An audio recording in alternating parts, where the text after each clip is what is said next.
Hello, bienvenue dans Booster, j'espère que tu vas bien et que tout va pour le mieux. En fait, nous avons commencé sur ce mois de mai, n'est-ce pas? On a parlé de Fight Back et puis d'un seul coup, on a commencé à enchaîner sur l'importance de la parole de la foi.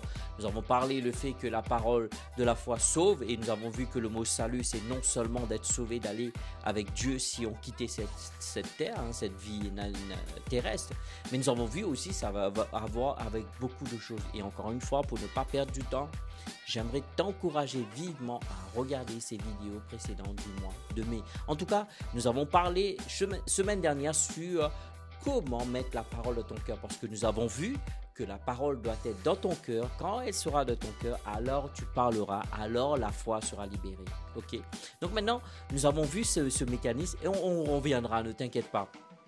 J'aimerais te parler rapidement aujourd'hui sur la parole de foi libère la puissance de Dieu. Je vais le répéter.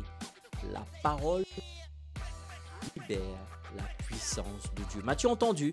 D'ailleurs, Jésus a dit dans Marc 11, 23, je ne vais pas lire tout le chapitre, il dit, si quelqu'un dit à cette montagne, ôte-toi de là et jette-toi dans la mer, s'il ne se doute point dans son cœur, il n'a pas dit dans sa tête, dans son cœur, mais qui croit ce qu'il dit arrive, il le verra s'accomplir. La parole de foi libère le surnaturel. Elle agit comme un canal de la puissance divine, reliant la volonté de Dieu au monde visible. Ce qui veut dire que la parole de foi, quand tu libères la parole de foi sur ta vie, frères et sœurs, ce qui se passe, c'est que cela est comme un conteneur qui crée une opportunité dans le monde physique afin que le monde invisible puisse pouvoir ramener cela dans le naturel. Oh, j'aimerais tellement te parler sur le monde visible et l'invisible, mais en tout cas, restons connectés avec la parole de la foi. Il y a tellement de choses, mais il faut que je reste focus. Souvent, ma femme me dit, Sam, t'as tellement de choses à dire, mais reste focus, s'il te plaît. Tu nous perds sinon. Ok, restons focus. Ok.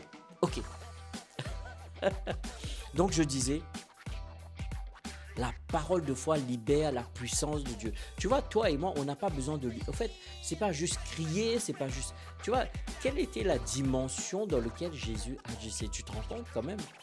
Tu sais, souvent, Jésus, tu vois, lorsque tu lis la vie de Jésus, il était dans des tempêtes, etc. Il faisait face à des personnes mortes. Il se leva, il dit, toi, lève-toi. Il parle au paralytique, lève-toi. Mais tu vois, il y avait une telle dimension qu'il opérait dans la foi. Et attends, tu vas me dire, ouais, mais tu sais, il était Jésus. Mais au fait, il ne faut pas oublier, il a dit, les œuvres que j'ai faites dans Jean 14, vous en ferez encore plus grandes.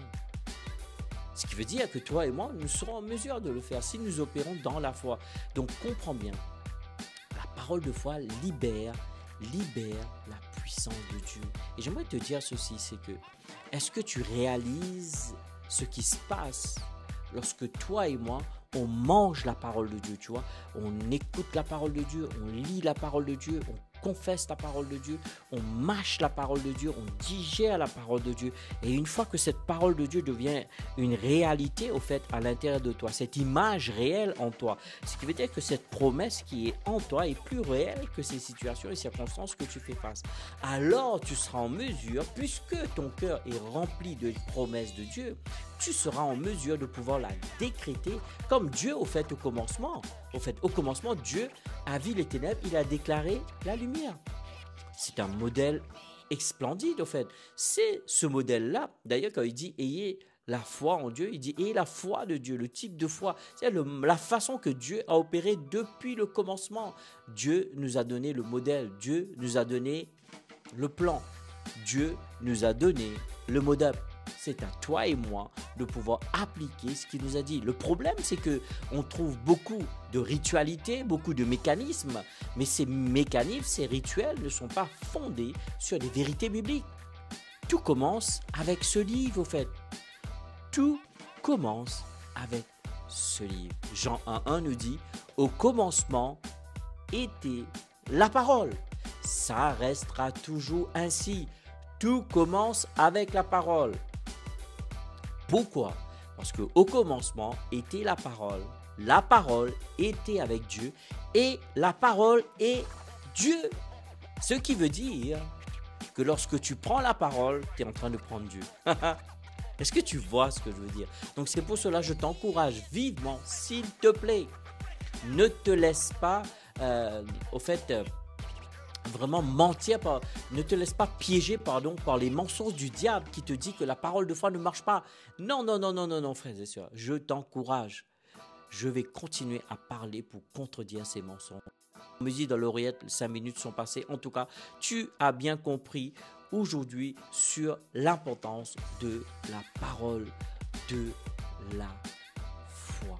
Donc, tout commence avec la parole. Père, je te remercie pour cette grâce de pouvoir permettre que nous partageons ce temps et je prie qu'au travers de ce temps, que nous puissions vraiment recevoir de toi et que, Père, je vais commencer à entendre des miracles, des signes, des prodiges, des délivrances, des guérisons, des restaurations qui va se produire dans la vie de nos bien-aimés qui est en train de regarder et écouter ces vidéos. Père, je te remercie pour la puissance de la foi qui libère. Alléluia. Puissance de Dieu au nom de Jésus. Amen. En tout cas, merci. Merci pour tes likes, tes partages et aussi tes commentaires. Sur ce, je te dis la semaine prochaine. Ciao, ciao, bye bye. Et merci.